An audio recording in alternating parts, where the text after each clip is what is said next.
Du 15 juillet au 30 août 2024 s'est tenue la première édition de la caravane touristique du Gabon.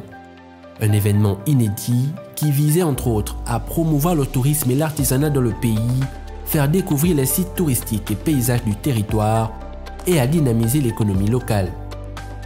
Parmi les 4 provinces qu'a traversé cette caravane, le Haut-Ogooué, dans l'est du pays, a été l'une des étapes phares. Les caravaniers y ont posé leurs valises du 20 au 28 août 2024.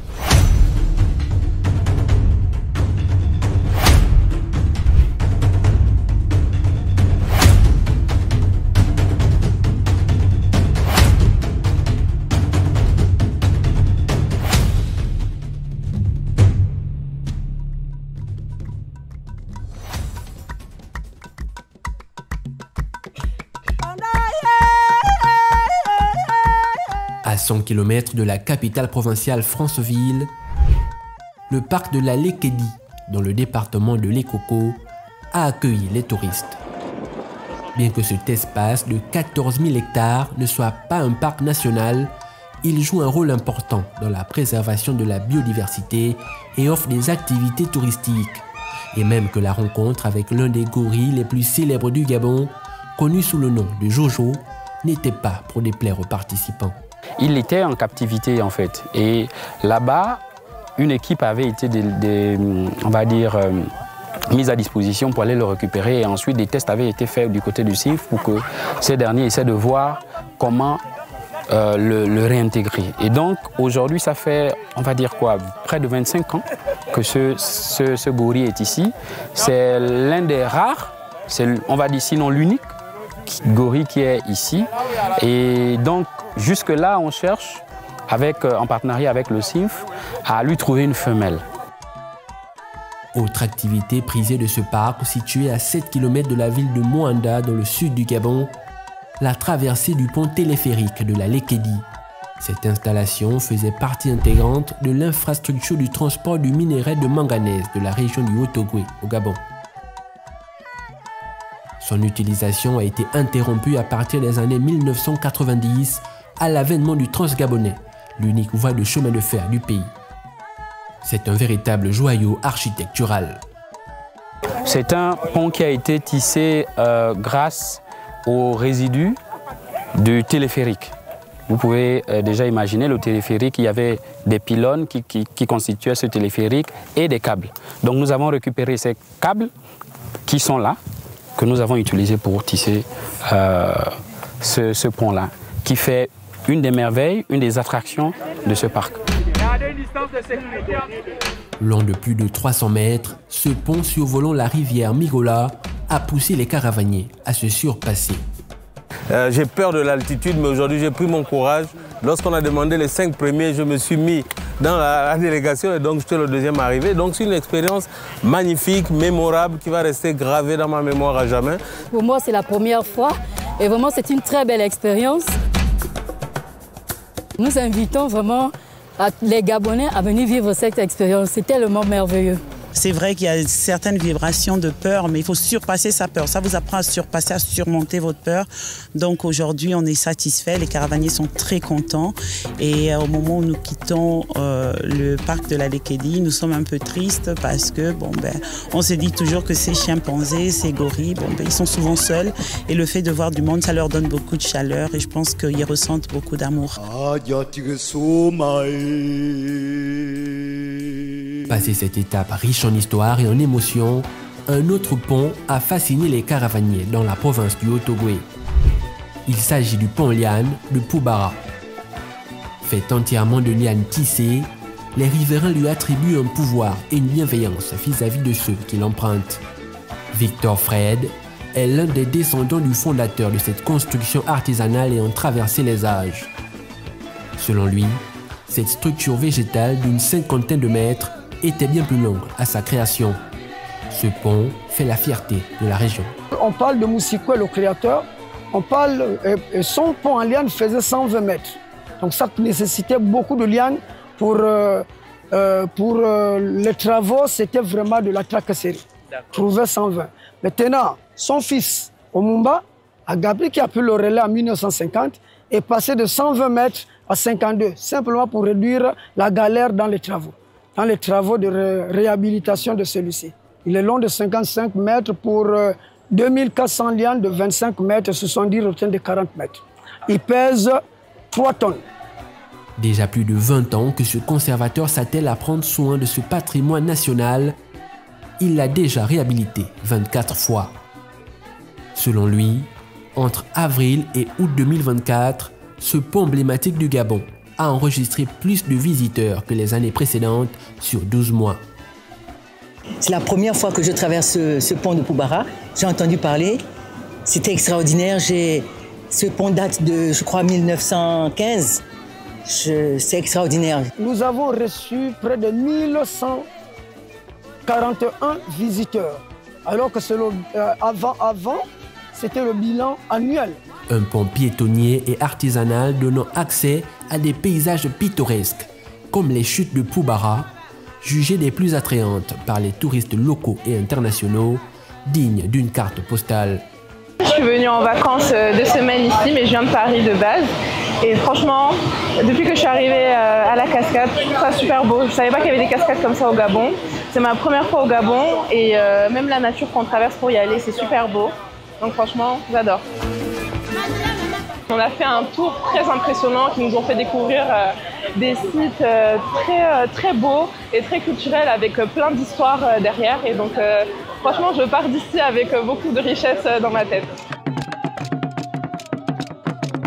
Par la voie fluviale, à 55 km de Poubara, se trouve Djaki-Madiba, un village où la pêche est l'une des principales activités économiques pour les habitants. Nous faisons de la pêche artisanale. Tout à l'heure, je vous disais, en regardant par derrière le cas des lignes de fond en longueur et en profondeur. Ça, c'est spécial massilure. Et nous avions aussi les filets de maille 70 que nous étions avec des trémailles, bien assermentés pour pouvoir nous permettre d'avoir le genre de câble que vous avez vu en exposition. Oui. Et également, nous allons dans la fabrication, la transformation du poisson frais en poisson salé. Et également le poisson fumé que vous avez tout à l'heure là.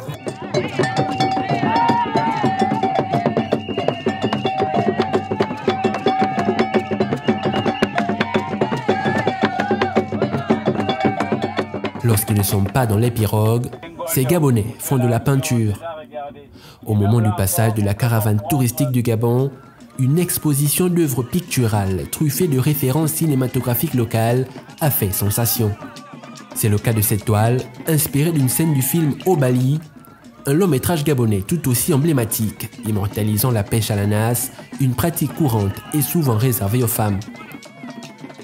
On peut tout de suite comprendre cette scène pour ceux qui ont regardé déjà le film, parce que lorsque Ngondor accouche, des hommes et des femmes y vont à la chasse et à la pêche. Il y a des hommes qui emmènent de la viande. De l'autre côté, nous avons des femmes qui vident la rivière, qui vident le lac pour prendre des poissons. Djaki-Madiba, un cadre apaisant et sympathique selon les caravaniers. C'est un coin assez reposant, assez calme, où on a le calme de la forêt et puis la tranquillité de l'Ogoué. Donc l'un des moments que j'ai beaucoup apprécié, c'était la balade en pirogue sur l'Ogoué. C'était très reposant, respirer de l'air frais. C'est quelque chose qui nous manque beaucoup en ville. Nous avons pu apprécier les différentes danses traditionnelles, certains mets traditionnels. Donc c'est vraiment une expérience enrichissante et j'invite vraiment tout le monde à pouvoir y participer.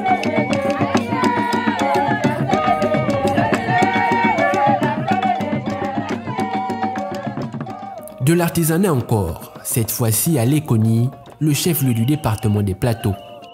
Aux abords de la rivière Eau-Claire, Merlin, pas l'enchanteur mais l'artisan et collectionneur gabonais, a présenté sa collection. Constituée d'artefacts et d'œuvres d'art, ces pièces sont de réels témoins silencieux de l'histoire du Gabon.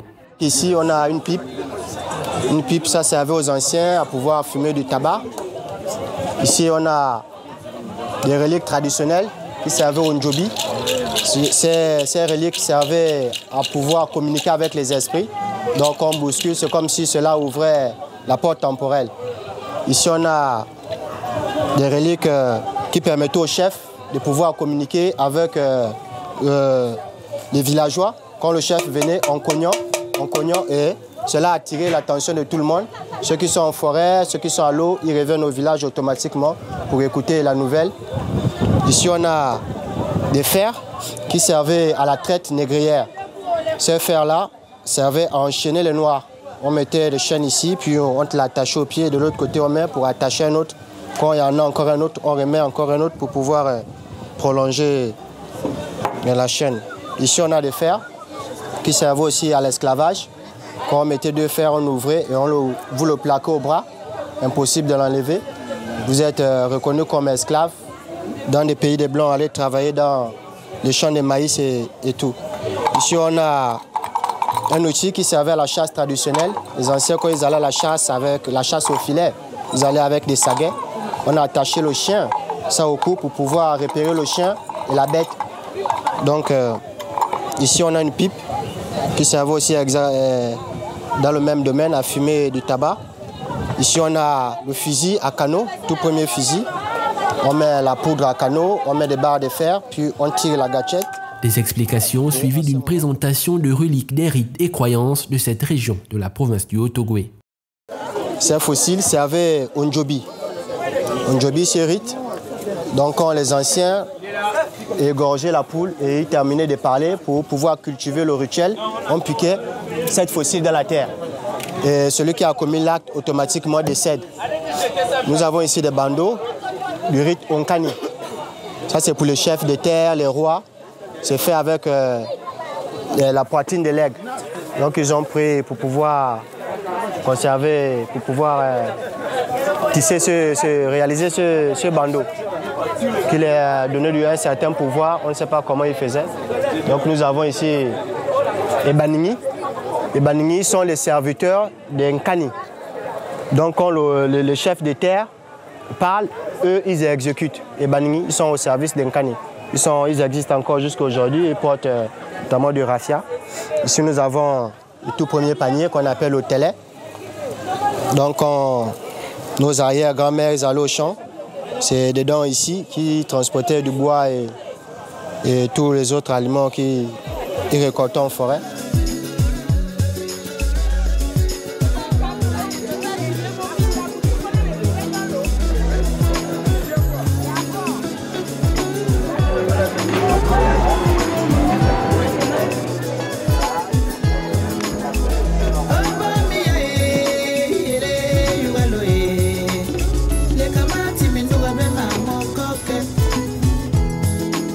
Le